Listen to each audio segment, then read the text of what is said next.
प्रणाम। उम्मीद करता हूँ आप सभी लोग स्वस्थ होंगे। तो आज का जो हमारा सेशन में जो योगा है उसका नाम है उष्ट्रासन। तो आज हम बात करेंगे उष्ट्रासन की विधियाँ क्या है। Ushtrasana means camel pose.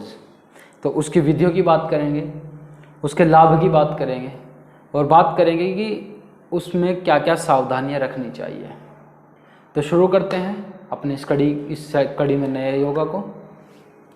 तो उष्ट्रासन ऊँट से लिया गया शब्द है। उष्ट्र मतलब संस्कृत में उष्ट्र शब्द कहा जाता है, ऊँट के लिए प्रयोग किया जाता है। तो जिस प्रकार ऊँट के फेफड़े बहुत ज़्यादा मजबूत होते हैं, जिनमें बहुत ज़्यादा ऑक्सीजन भर सकता है, उसी प्रकार ये हमारे शरीर में ऑक्सीजन की मात्रा को बढ़ा देता है। तो पहले इसकी विधि देखते हैं कि विधि कैसे किया जाता है। तो सबसे पहले आप वज्रासन में बैठ जाइए,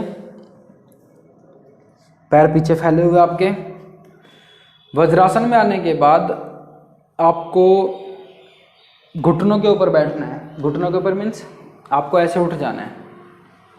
अच्छा, उष्ट्रासन करते हुए हमें ध्यान क्या रखना चाहिए कि हमारे जो घुटने हैं दोनों मिले हुए हों। लेकिन जब हम स्टार्टिंग करते हैं इस आसन की तो हल्का सा घुटनों को खोल सकते हैं आप। घुटने हल्के से खोलने से क्या होगा कि आपका जो बैलेंस होगा वो ईजिली बन जाएगा और आपकी बॉडी पे बहुत ज़्यादा इफेक्ट मीन्स कि बैड इफेक्ट नहीं आएगा। कई बार मसल्स ब्रेकडाउन हो जाती हैं अतिरिक्त झटका लगने से, तो दिक्कत पैदा हो जाती है। तो उससे बचने के लिए आप पैरों के बीच हल्का सा गैप कर दें। तो ये बेसिक सी इन्फॉर्मेशन थी जिसका ध्यान रखना बहुत ज़रूरी है अगर आप प्राइमरी स्टेज में हैं तो। दूसरा एक चीज़, आपको वार्म अप करके ही योगा को करना है। वार्म अप अगर आपने कर लिया तो उसके बाद आप योगा को करें। वार्म अप के बिना आप योगा नहीं करें तो ज़्यादा बेहतर है, क्योंकि वार्म अप करने से आपकी बॉडी की मसल्स की स्ट्रेंथनिंग हो जाती है, मसल्स खुल जाती हैं। तो क्या होता है कि इंजरी का खतरा कम हो जाता है वार्म अप करने से। तो इसीलिए वार्म अप करने के बाद आप योगा को करें। तो चलिए पहले हम खोल के देखते हैं कि खोल के कैसे होता है। उसके बाद क्या करें, अपने धड़ को और अपनी बैक को हल्का हल्का पीछे ले जाएं और पीछे ले जाते हुए अपने राइट हैंड को राइट एंकल के ऊपर और लेफ्ट को लेफ्ट के ऊपर ईजिली रख दें। अब क्या होगा, यहाँ आते ही बॉडी क्या होगी कि पीछे की तरफ हल्का सा प्रेशर लेकर के पीछे की तरफ गिर जाएगी। तो यहाँ से क्या करना है, अपने स्टमक को ऊपर पुल करना है। ऊपर मीन्स कि इस प्रकार से धक्का देना है कि जो हमारी थाई है पूरी स्ट्रेट हो जाए, पूरी सीधी हो जाए हमारी थाई। तो करेंगे कैसे, ये गया ये एंड देन गर्दन नीचे। अब इस स्थिति में सामान्य श्वास लेते रहे एंड देन वापस पहले हाथ छोड़ देंगे, उसके बाद बैठ जाएंगे। तो ये तो एक सामान्य सी स्थिति थी। अब जब हम इस अभ्यास को पूरा कर लेते हैं तो क्या करें कि वहाँ आपको 3, 4 या 5 श्वास तक रोकना है। मतलब ले छोड़ते रहे। आप उस स्थिति को श्वास भर करके मतलब हैबिचुअल हो जाएंगे आप उस स्थिति के। चलिए अब दूसरा अभ्यास करके देखते हैं। इसी में पैर मिला करके क्या होगा कि थोड़ा सा और आपकी लोअर बैक पे हल्का सा इफेक्ट आएगा, हल्का सा इफेक्ट ट्रांसफर हो जाएगा लोअर बैक पे। तो ये आसन जब हम इसकी बात करेंगे कि इसके बेनिफिट्स क्या क्या होते हैं तब बताएंगे इसमें। तो हल्का सा बैंड और राइट एंकल पे राइट हैंड, लेफ्ट पे लेफ्ट एंड देन पुश।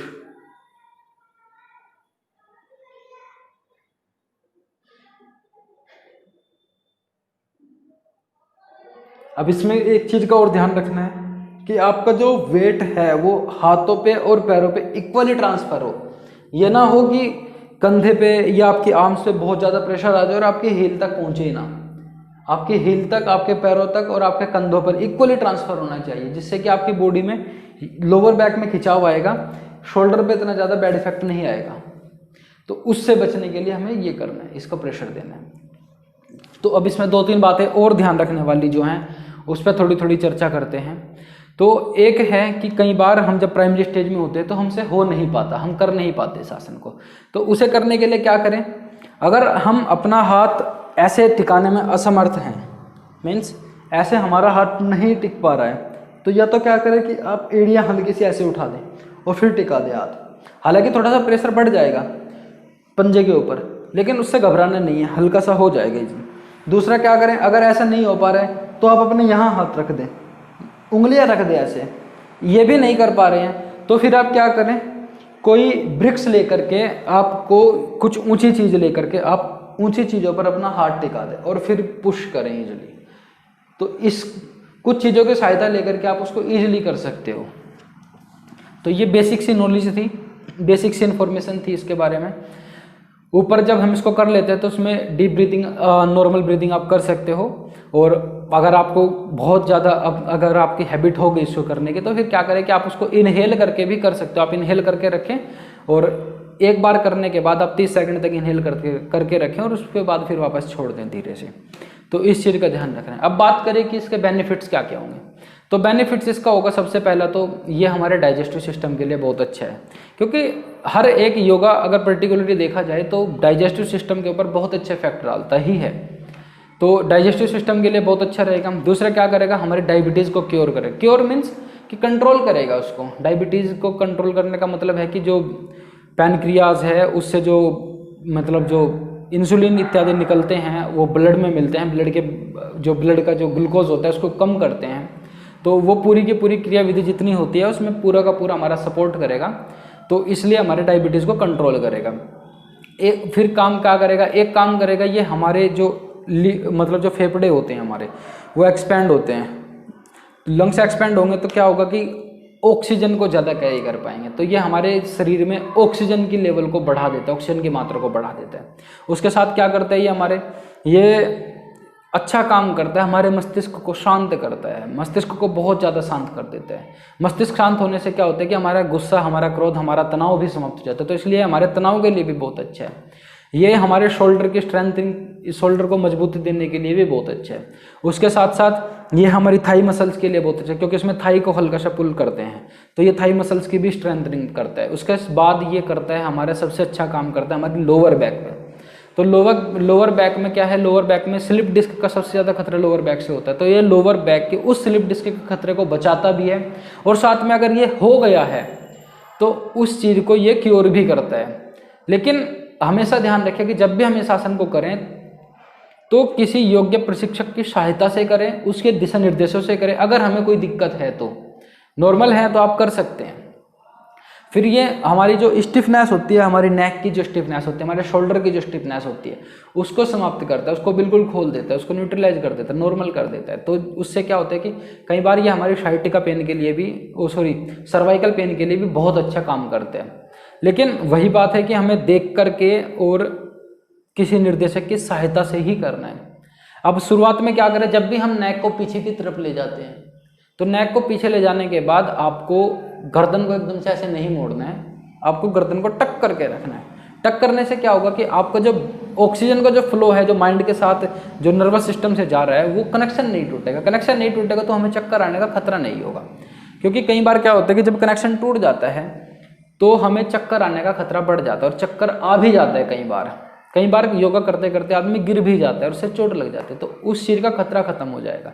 तो इसलिए गर्दन को पीछे टक नहीं करना है। टक करना है, पीछे ऐसे ना गिरा करके हमें ऐसे उठा करके रखना है गर्दन को।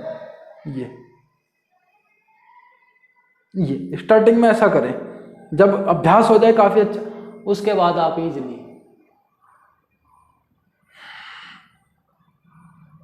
एंड देन वापस। तो गर्दन को स्टार्टिंग में टक करके रखना है, जिससे कि आपको चक्कर ना आए। तो इतना सारा इसका बेनिफिट्स है। एक अब इसकी बताएं सावधानियां क्या क्या इसमें रखनी चाहिए। तो सावधानियों में रखना चाहिए हमें, अगर हर्निया है पेट का ऑपरेशन हुआ है तो नहीं करना बिल्कुल भी। मतलब अगर आपका पेट साफ नहीं हुआ प्रॉपरली तो आपको बिल्कुल नहीं करना है, मीन्स खाली पेट ही करना है। दूसरा, अगर गर्दन में या कमर में बहुत ज़्यादा मतलब अच्छी इंजरी है, तगड़ी वाली इंजरी है, तो आपको तब किसी योग्य शिक्षक की सहायता से आपको इसको करना है। अगर आपका हाई बीपी रहता है तो भी आपको नहीं करना है।